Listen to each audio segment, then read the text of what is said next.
جب امام حسین علیہ السلام مکے میں اللہ کے گھر میں پناہ لے رہے تھے تو اس وقت کوفے سے ہزاروں خط آ رہے تھے کہ اے نواسائے رسول، ہم آپ کے نانا کی شریعت پہ چلنے والے ہیں، اس ظالم بادشاہ سے ہمیں بچائیں۔ یزید سر عام شراب پیتا ہے، زنا کرتا ہے، گناہ کرتا ہے اور یہ کہتا رہتا ہے کہ نعوذ باللہ کوئی وحی نہیں آئی تھی، کوئی رسول نہیں تھا، کوئی قرآن نہیں ہے۔ اے رسول اللہ کے نواسے، ہم ایسے ظالم انسان کی بیعت کیسے کریں جو رسول اللہ کی بتائی ہوئی شریعت کو مذاق سمجھتا ہے، حلال اور حرام میں کوئی فرق نہیں رکھتا۔ ان تمام خطوط کا موضوع یہی تھا اور بالآخر ایسے خط آنے لگے کہ اے نواسائے رسول، اگر آج آپ نے ہماری نصرت نہیں کی تو روز محشر ہم آپ کے نانا کے سامنے آپ کی شکایت کریں گے کہ وقت کا ظالم بادشاہ آپ کی شریعت کو مذاق بناتا رہا اور آپ کا نواسا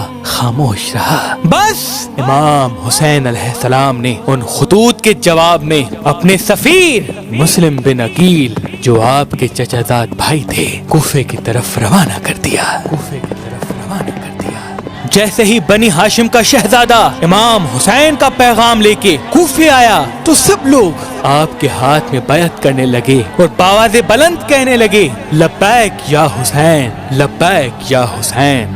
اے عقیل کے شہزادے مسلم، ہمارے مولا حسین کو بلائیں تاکہ ہم وقت کے ظالم یزید کو یہ بتائیں کہ ان کا نانا اللہ کا رسول ہے اور قرآن اللہ کی کتاب ہے اور دین اسلام خالق حقیقی کا دین ہے۔ جناب مسلم نے جب ان لوگوں کی عقیدت کو دیکھا تو امام حسین علیہ السلام کی طرف ایک خط تحریر کیا کہ اے نواسائے رسول، یہاں کے لوگ ظلم سے بیزار ہو کر آپ کی نصرت چاہتے ہیں، جلد اپنے مبارک قدم لے کے کوفے کی طرف آ جائیں تاکہ ہم اسلام کا پرچم بلند کر سکیں۔ اور وہاں یزید کو یہ خبر ملتی ہے کہ جو کوفے کا میں نے حاکم رکھا ہے اس کی موجودگی میں مسلم بن عقیل آ گیا اور لوگ امام حسین کی بیعت کر رہے ہیں، تو وہ فوراً عبید اللہ ابن زیاد کو کوفے کی طرف بھیجتا ہے اور یہ کہتا ہے کہ نعمان، تم سے کوفے کی حکومت سنبھالی نہیں جاتی، آج سے ابن زیاد کوفے کا نیا گورنر ہے۔ اور وہاں مسلم بن عقیل کا خط امام حسین تک پہنچتا ہے اور یزید کی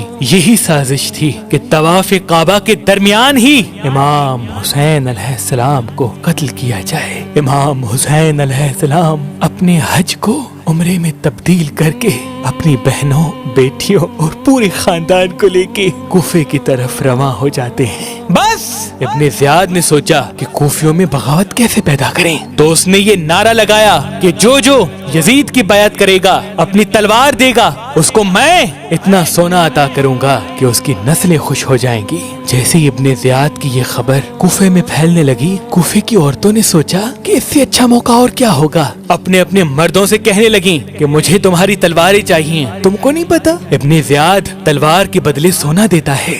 رفتہ رفتہ کوفے کا ہر فرد تبدیل ہونے لگا، اپنی تلواریں ابن زیاد کے پاس رکھوا کے اس کے بدلے سونا لیتا رہا۔ اور ابن زیاد نے اپنے لشکر سے یہ کہا کہ کوئی بھی کوفے کی گلیوں میں نہ آئے، وگرنہ خام خواہ وہ مارا جائے گا۔ کوفیوں نے رسول اللہ کی اس حدیث کو یاد دلا دیا کہ اللہ کے محبوب نے فرمایا کہ میری امت کا سب سے بڑا فتنہ دولت ہے۔ تاریخ نے لکھا سفیر امام حسین حضرت مسلم بن عقیل کو رفتہ رفتہ ہر ایک شخص چھوڑتا گیا، یہاں تک کہ آپ نماز کے لیے مسجد میں آئے اور جیسے ہی نماز ختم کر کے پیچھے دیکھا تو کوئی بھی شخص آپ کے ساتھ نہ تھا۔ نماز ختم کرنے کے بعد آپ تنہا کوفے کی گلیوں میں پھرتے رہے اور یہ کہتے رہے، کہاں ہے وہ لوگ جو حسین کی نصرت کے لیے خط لکھا کرتے تھے؟ کہاں ہے وہ لوگ جنہوں نے بار بار مجھے کہا تھا کہ ہمارے مولا حسین کو بلائے؟ اے کوفیو، میں تو تمہارا مہمان ہوں، میں تو تمہارے بلاوے پہ آیا ہوں، لیکن افسوس کوفے کا ہر فرد اپنے گھر کے دروازے بند کیے ہوئے تھا اور سفیر حسین تنہا گلیوں میں گھومتے گھومتے ایک دروازے کے پاس آ کے بیٹھ جاتے ہیں۔ اس گھر میں ایک بوڑھی عورت رہتی تھی۔ اس نے جیسے ہی دیکھا کہ دروازے پہ کوئی بیٹھا ہے، دروازہ کھول کے کہتی ہے، کون ہے؟ کیا تمہیں معلوم نہیں کہ ابن زیاد نے یہ حکم نافذ کروایا ہے کہ جو گھر سے باہر نکلے گا وہ مارا جائے گا؟ وہ کہنے لگا، اے اللہ کی بندی، میرا گھر اس کوفے میں نہیں ہے، تو وہ عورت کہنے لگی کون ہو تم؟ آپ فرمانے لگے میں سفیر حسین مسلم بن عقیل ہوں۔ وہ عورت زاروں قطار رونے لگی اور فرمانے لگی اے سفیر حسین آئیں میرے گھر بھی آئیں۔ وہ عورت آپ کو اپنے گھر میں مہمان بناتی ہے اور وہاں ابن زیاد نے یہ اعلان کروایا کہ جو مسلم کی خبر مجھے دے گا وہ مجھ سے جو مانگے گا میں اسے عطا کروں گا، میں اسے اتنا سونا دوں گا کہ وہ حیران ہو جائے گا۔ اس بوڑھی عورت کا ایک جواری اور شرابی بیٹا تھا۔ وہ جب یہ محسوس کرتا ہے کہ سفیر حسین کو پناہ میری ماں نے دی ہے تو فوراً جاتا ہے اور ابن زیاد کو یہ خبر سناتا ہے۔ ابن زیاد اپنے ہزاروں فوجیوں کو اس بوڑھی عورت کے گھر بھیجتا ہے۔ جب چاروں طرف سے فوج نے اس بوڑھی عورت کے گھر کو گھیر لیا تو لشکر سے صدا آئی اے مسلم گھر سے باہر آ جاؤ وگرنہ ہم گھر کے اندر آتے ہیں۔ جناب مسلم گھر سے باہر آتے ہیں اور ایک طرف امام علی علیہ السلام کا بھتیجا اور دوسری طرف ہزاروں کا لشکر۔ تاریخ نے لکھا کوفے کے لوگ حیران ہو گئے کہ ایک اکیلا انسان اس طرح سے بھی لڑ سکتا ہے۔